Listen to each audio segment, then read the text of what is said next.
On dit que 10 tigres ne peuvent rien contre un seul lion.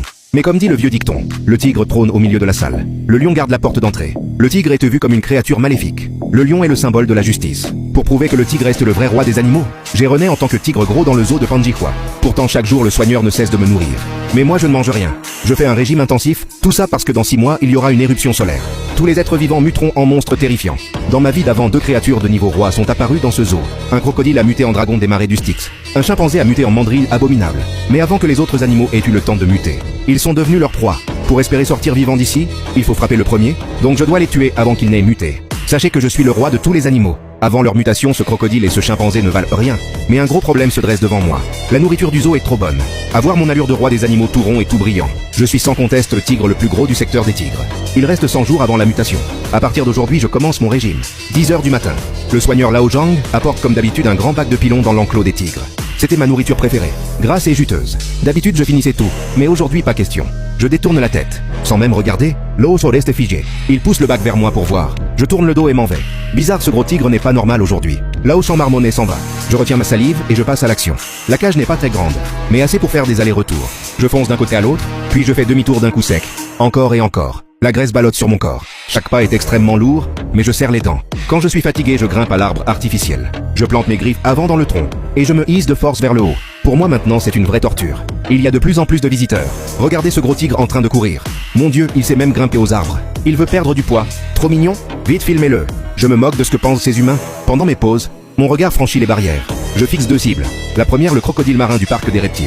Il fait 5 mètres de long. Toute la journée, il reste sur son rocher à prendre le soleil. Sans bouger.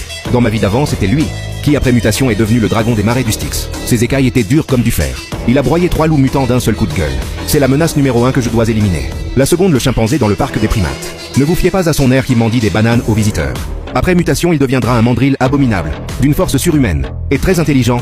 Dans ma vie d'avant, il a massacré tout le secteur des oiseaux. Ces 2 salauds, je dois les tuer avant leur mutation. Je compte les jours dans ma tête. Il reste 99 jours avant l'apocalypse. À la tombée de la nuit, je suis épuisé allongé par terre à souffler. Mais dans mon cœur, je suis parfaitement serein. Si je continue comme ça, je finirai par retrouver ma vraie nature de tigre féroce. C'est alors que, je remarque soudain, ce maudit crocodile me fixe intensément à travers l'interstice entre les 2 enclos.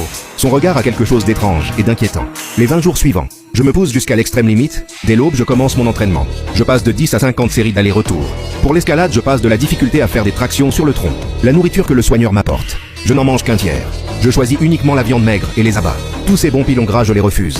Lao Zhang est très inquiet. Il croit que je suis malade. Il appelle même un vétérinaire pour m'examiner. Résultat, rien du tout. Les chiffres sur la balance dégringolent. Je passe de 160 à 150 kg, puis à 140. La graisse du ventre disparaît. Les lignes des muscles réapparaissent. Je sens cette puissance explosive qui m'avait quitté, qui revient petit à petit. Au matin du 21e jour, je me tiens au bord du bassin. Je regarde mon reflet dans l'eau. Le tigre tout rond et tout brillant a disparu. À sa place, un fauve sec et puissant. J'essaie une attaque brusque. Je suis au moins 2 fois plus rapide qu'avant. Parfait, c'est le moment d'agir. Je commence à observer les rondes de sécurité. Les agents passent chaque nuit à 23h et à 3h du matin. Mais il y a un angle mort. Ce vieux grillage du côté ouest de la colline aux tigres, comme il est caché toute l'année par des branches. La caméra ne le filme pas, et ce grillage est tout rouillé. Ces derniers jours, j'ai essayé discrètement avec mes griffes. Avec un peu de force, je peux le déchirer. La nuit du 25e jour arrive.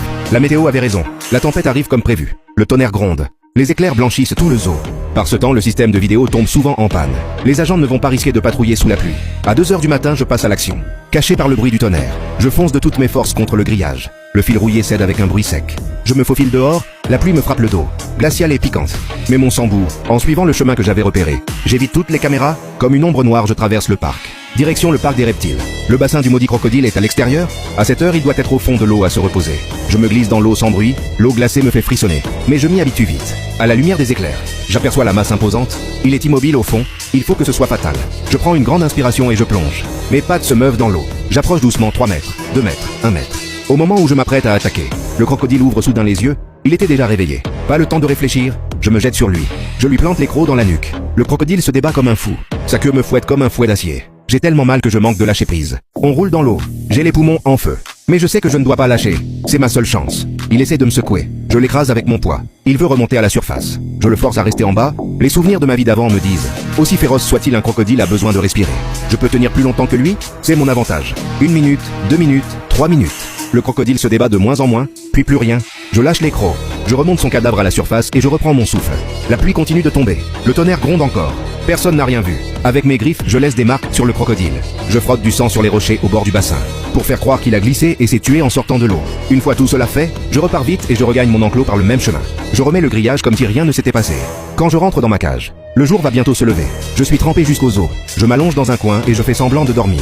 Le lendemain matin, un cri du soigneur retentit dans le parc des reptiles. Je regarde par-dessus les barrières. Quelques employés discutent autour du bassin au crocodile. Peut-être qu'il était vieux. Il a glissé en sortant de l'eau cette nuit et s'est noyé. Ou peut-être que le tonnerre lui a fait peur. C'est vraiment dommage. Je ferme les yeux, je compte dans ma tête. Il reste 75 jours avant l'apocalypse. Prochaine cible, le chimpanzé. Mais ce que j'ignore, c'est que dans le parc des primates, ce chimpanzé pousse des grognements inquiets en me regardant de loin. La mort du maudit crocodile a déclenché une réaction en chaîne. Le lendemain, le directeur en personne inspecte tous les enclos, on vérifie chaque point dangereux. Je les vois examiner longuement le bord du bassin et consulter les enregistrements des caméras. Mais cette nuit de tempête, le système de vidéo était effectivement en panne. La plupart des images n'étaient que neige. Ils finissent par conclure à un accident. Mais le zoo renforce tout de même la sécurité. Les rondes passent de 2 à 4 par nuit. On installe de nouvelles caméras dans chaque enclos. Même l'angle mort chez moi est désormais couvert. Ce qui est plus gênant, c'est que les soigneurs surveillent chaque animal de très près. Là où j'en reste une demi-heure chaque jour devant ma cage. Je dois faire encore plus attention. Mais ce qui m'inquiète le plus, c'est le chimpanzé. Il s'appelle King Kong. C'est la star du zoo. Il communique en langue des signes avec les soigneurs. Son QI équivaut à celui d'un enfant de 5 ans. Depuis la mort du crocodile, il est devenu anormalement agité. Chaque fois que je passe près du sentier à côté du parc des primates, il se précipite contre la paroi de verre en frappant comme un fou, en poussant des cris stridents. Son regard est plein de méfiance et d'hostilité. Son instinct de fauve lui dit que je suis dangereux. C'est très dangereux. S'il continue à faire tout ce bruit, ça finira par attirer l'attention. Je dois faire croire à tout le monde que je ne suis qu'un tigre ordinaire, inoffensif, sans aucune menace. Alors je commence à jouer la comédie. Je refuse de manger. Je reste toute la journée dans un coin sans bouger. Lao Zhang panique. Il appelle tout de suite le vétérinaire. Le vétérinaire me fait un examen complet. Prend ma température, écoute mon cœur, fait une prise de sang. Toute la matinée, tous les indicateurs sont normaux. C'est peut-être un problème émotionnel. Les tigres aussi peuvent faire une dépression. Il fait mauvais ces derniers temps. Pas assez de lumière? Je vous suggère d'augmenter son temps d'activité. Je fais semblant d'être faible. J'ai du mal à rester debout. Lao Zhang est désolé pour moi. Il me prépare spécialement du bœuf de première qualité. Et met de nouveaux jouets dans ma cage. Je mange quelques bouchées pour la forme. Puis je continue à faire le malade. Cette technique marche très bien. Au bout d'une semaine, tout le monde pense que je fais juste une déprime saisonnière. Même le directeur ne fait plus attention. Le vigile dans la salle de contrôle, en voyant mon image, jette juste un coup d'œil puis passe à autre chose. Mais moi seul sais ce que je fais au cœur de la nuit. La ronde de 3 heures du matin. Le vigile vient de passer. Je sors de ma torpeur. Je vais dans le coin de ma cage. Là où le mur est rugueux. Je sors ma patte avant droite et je la frotte contre le mur. Scratch, scratch. Le bruit des griffes sur le ciment. Dans le silence est particulièrement strident. Je n'arrête pas de frotter, jusqu'à ce que le bout de mes griffes soit tranchant comme une lame. Patte gauche, patte droite, pattes arrière. Chaque griffe doit être affûtée au maximum.